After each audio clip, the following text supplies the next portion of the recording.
Assalamualaikum warahmatullahi wabarakatuh.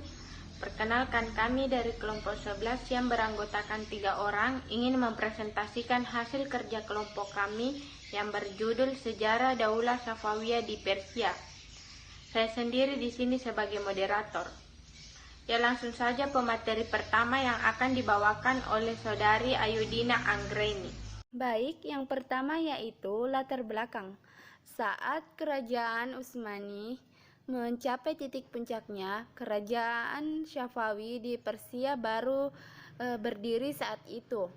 Kerajaan Syafawi berkembang sangat cepat di Persia, Syria, dan Asia Kecil. Pengikutnya sangat teguh memegang ajaran agamanya. Dalam perkembangan Kerajaan Syafawi yang sering bentrok dengan Kerajaan Utsmani karena masing-masing kerajaan ini memiliki perbedaan. Kerajaan ini menyatakan Syiah sebagai madzhab negara, sehingga Kerajaan Syafawi dianggap sebagai peletak pertama dasar terbentuknya negara Iran. Sekarang dinasti Safawiyah adalah salah satu dinasti terpenting sejarah Iran. Dinasti Safawiyah di Persia berkuasa antara tahun 1501 sampai 1722 Masehi. Dinasti ini merupakan salah satu kerajaan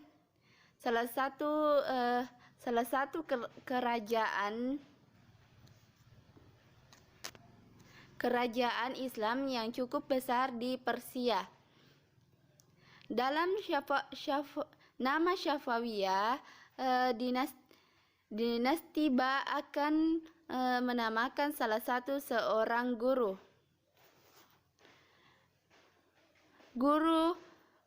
sufi di Arabi, namanya Syekh Ishaq Safiuddin atau Syafi ad-Din.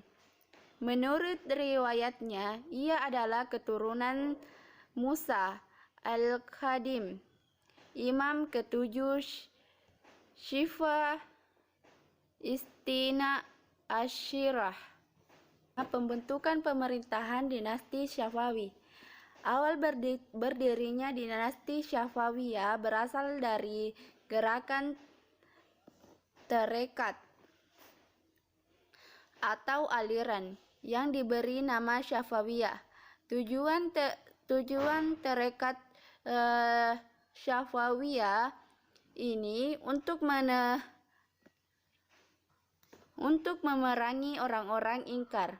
Kemudian golongan yang mereka sebut sebagai ahli bid'ah. Gerakan terletak Syafawiyah ini banyak didukung oleh masyarakat dan bertambah luas sehingga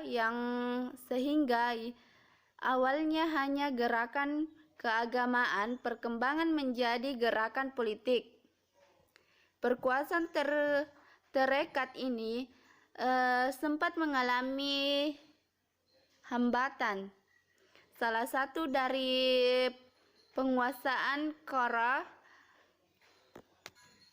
Kayul, dan Kayulu adalah mana merupakan dua suku terkuat di Turki, sehingga timbullah konflik antara Janiyat dan penguasa Turki. Itu setelah melakukan pertarungan, akhirnya Juniyat terbunuh dalam pertempuran tersebut. Gerakan Safawiyah selanjutnya diturunkan kepada putarannya nama Haidar. pada tahun 1476 Masehi, merupakan tahun kemenangan Aka Koyulu, membuat gerakan militer Syafawi yang dipimpin oleh Haidar dipegang sebagai rival politik dalam menghargai kekuasaan. Selanjutnya Aka Koyunlu berusaha melenyapkan kekuatan militer dan kekuasaan Syafawi. Karena itu, ketika Syafawi menerangkan wilayah Sircasia dan pasukan Sirwan, Aka Koyunlu mengirim bantuan militer kepada Sirwan, sehingga pasukan Haidar kalah dan Haidar sendiri terbunuh dalam peperangan itu. Ali merupakan seorang putra sekaligus pengganti Haidar. Ia didesak untuk membalas atas kematian ayahnya. Tetapi Yakub pemimpin Aka Koyunlu dapat menangkap dan memenjarakan Ali yang bersama saudaranya Ibrahim dan Ismail serta ibunya.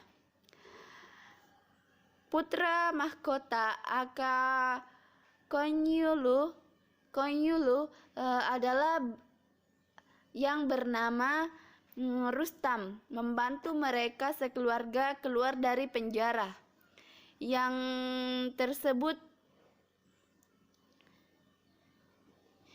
tersebut syarat. Setelah mereka semua keluar dari penjara, Rustam malah melawan Ali,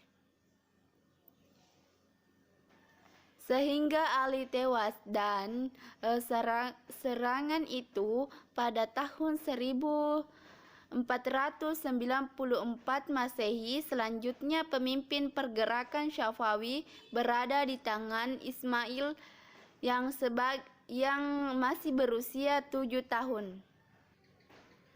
Berikut urutan penguasa kerajaan Syafawi. 1. Ismail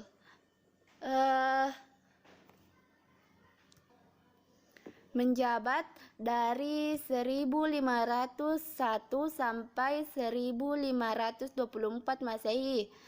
Yang kedua yaitu Tahmasp yang menjabat dari 1524 sampai 1576 Masehi. Yang ketiga yaitu Ismail II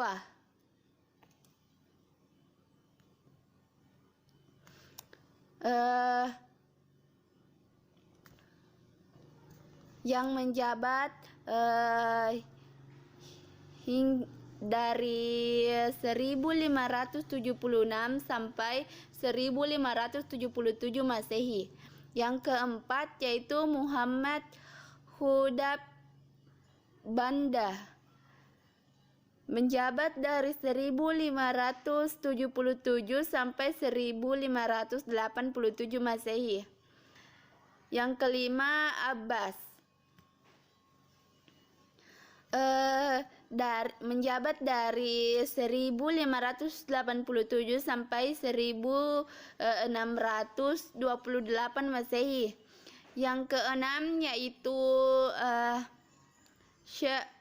Syafi Mirza dari 1628 sampai 1642 Masehi. Yang ketujuh Abbas yang menjabat dari 1642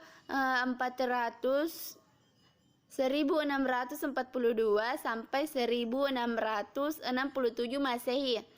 Yang kedelapan yaitu Sulaiman dari 1642 667 sampai 1694 Masehi. Yang ke-9 Hussein yang menjabat dari 1694 sampai 1722 Masehi. Yang ke-10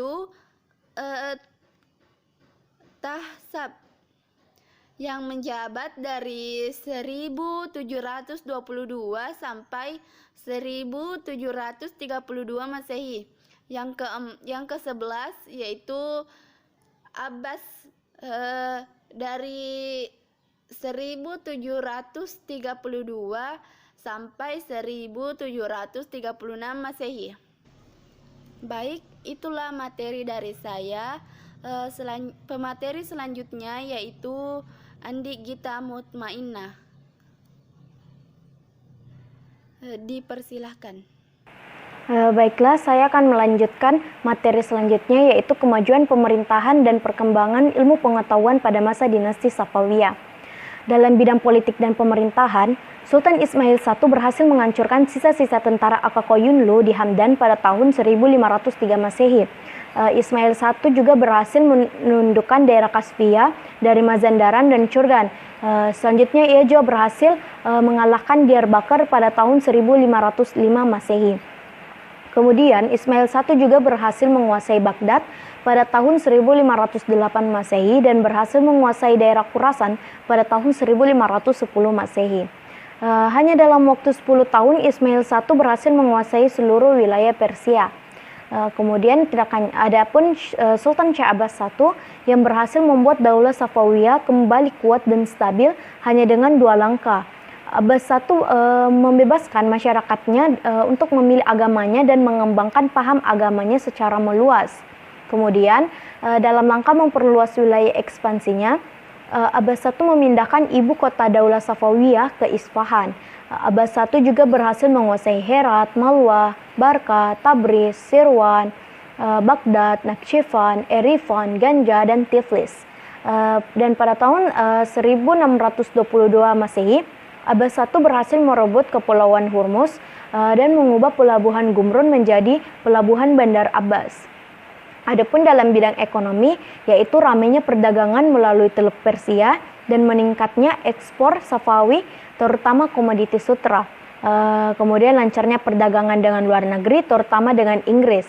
Hal inilah yang menimbulkan rasa iri oleh para niagawan Portugis. Hal ini bisa dilihat dari usaha Portugis yang menghalangi kapal-kapal niaga Inggris yang menuju ke Persia Safawi. Sehingga terjadilah pertempuran antara keduanya. Dan pihak Safawi tentunya membantu Inggris. Dari pertempuran itu, pangkalan Hormuz jatuh ke tangan Safawi, sehingga arus perdagangan Safawi semakin deras. Kemudian digalakannya bidang pertanian, terutama yang digunakan untuk peternakan ulat sutra, sehingga produktivitas pertanian semakin meningkat.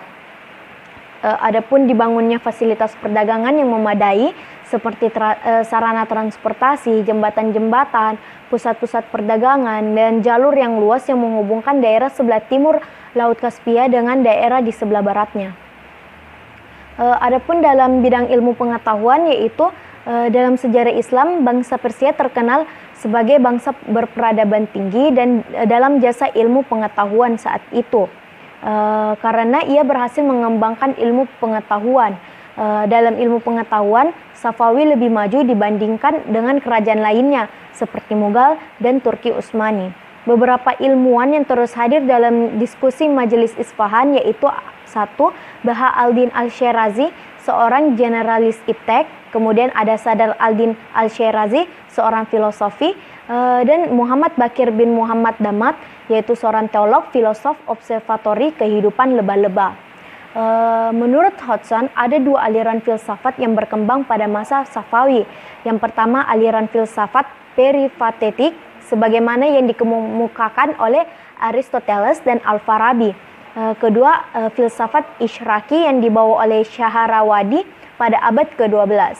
Kedua aliran ini banyak dikembangkan di perguruan Isfahan dan Shiraz. Dibanding filosofi ini, muncul beberapa orang filosof, diantaranya Muhammad Bakir Damat yang dianggap guru ketiga setelah Aristoteles dan Al-Farabi. Tokoh lainnya juga misalnya Mullah Syadrah, yang menurut sejarah ia adalah seorang dialektikus yang paling cakap pada zamannya.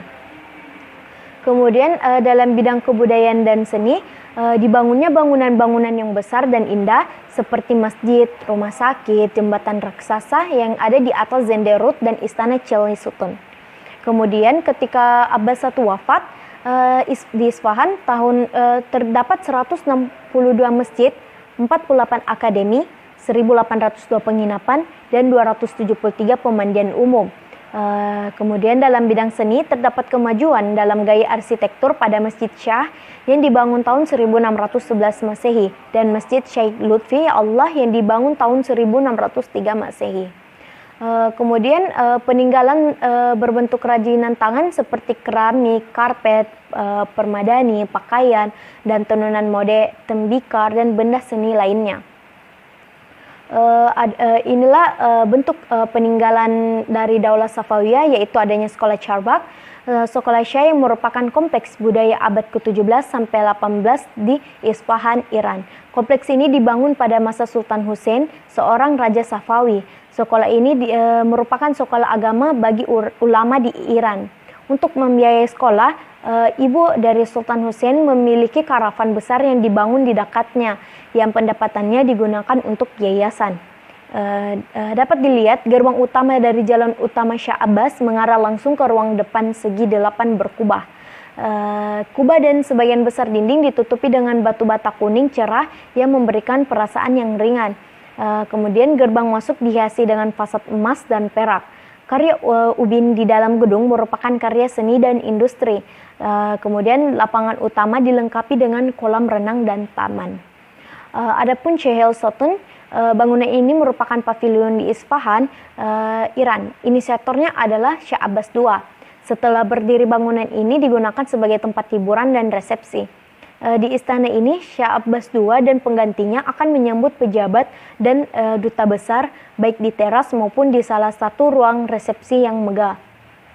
Nama bangunan ini berarti 40 tiang dalam bahasa Persia. Nama ini diilhami oleh 20 tiang kayu ramping yang menjadi pavilion pintu masuk, yang ketika tercermin di perairan air muncul tampak terlihat sebanyak 40 tiang. Kemudian yang selanjutnya itu di Irgachin Caravanserai, yaitu penginapan Caravanserai di Isfahan yang dibangun pada masa pemerintahan Shah Abbas II. Penginapan ini merupakan resor mewah yang diperuntukkan bagi pedagang terkaya dan tamu-tamu terpilih. Kini bangunan tersebut telah disulap menjadi sebuah hotel mewah dan berganti nama menjadi Hotel Abbasi.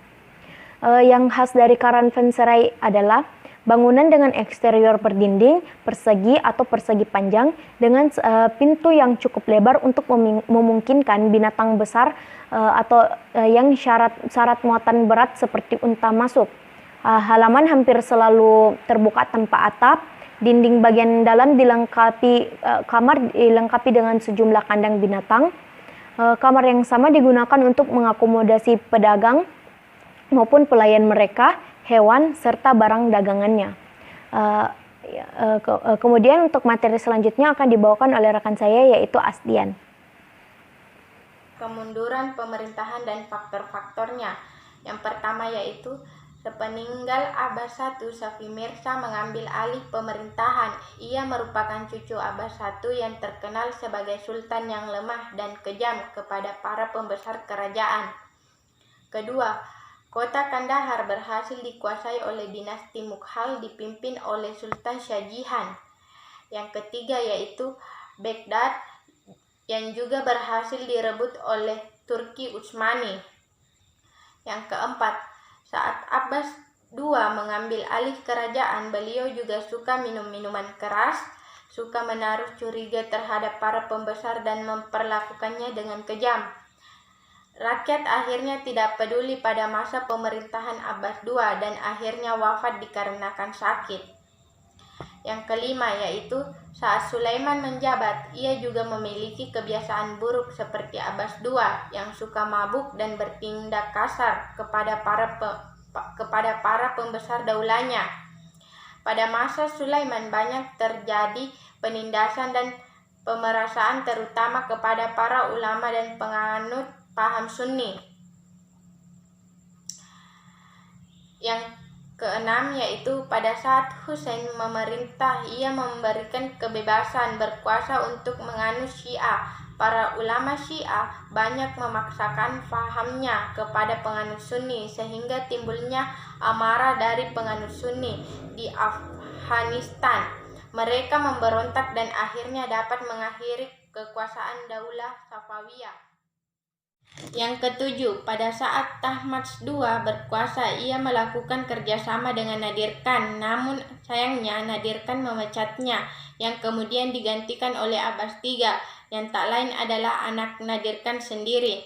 Namun, karena anaknya masih sangat muda, ia mengangkat dirinya sebagai sultan. Pada masa pemerintahan Nadir Khan, dinasti Safawiyah berhasil ditaklukkan oleh dinasti Khazar. Maka berakhirlah kekuasaan dinasti Safawiyah di Persia.